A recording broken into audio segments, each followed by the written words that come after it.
నాగర్ కర్నూలు జిల్లా Kalwakurthy Hyderabad cross road ప్రధాన కూడలిలో జిల్లా ఎస్పీ ఆదేశాల మేరకు రోడ్డు ప్రమాదాలకు గురైన కుటుంబాలను ఎల్ఈడి స్క్రీన్ల ద్వారా ప్రమాద సంఘటనలు సీసీ కెమెరాలలో రికార్డైన ప్రమాద దృశ్యాలను ప్రదర్శించి రోడ్డు భద్రత పాటించకపోవడం వల్ల జరిగే అనర్థాలు ఎలా ఉంటాయో తెలుసుకోవాలని ప్రజలకు వాహనదారులకు అవగాహన కల్పించారు।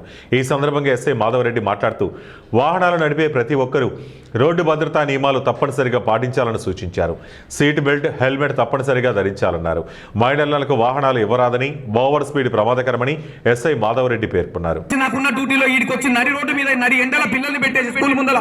ఇంత ప్రొజెక్ట్ చేసేసి ఎందుకు ఇలా జరుగుతున్నారు ఒక్కరైనా ఆలోచించరా? పోయిన సంవత్సరం 2025లో ఓన్లీ కలవకుర్తి పోలీస్ స్టేషన్ పరిధిలో 26 కేసులు ఫ్యాటల్ రోడ్ యాక్సిడెంట్స్ రిపోర్ట్ అయినాయి। 34 మంది చనిపోయినారు। 12 నెలల కాలంలో 34 మంది రోడ్ యాక్సిడెంట్ ప్రమాదంలో బారిన పడుతున్నారు। 36 నాన్ ఫ్యాటల్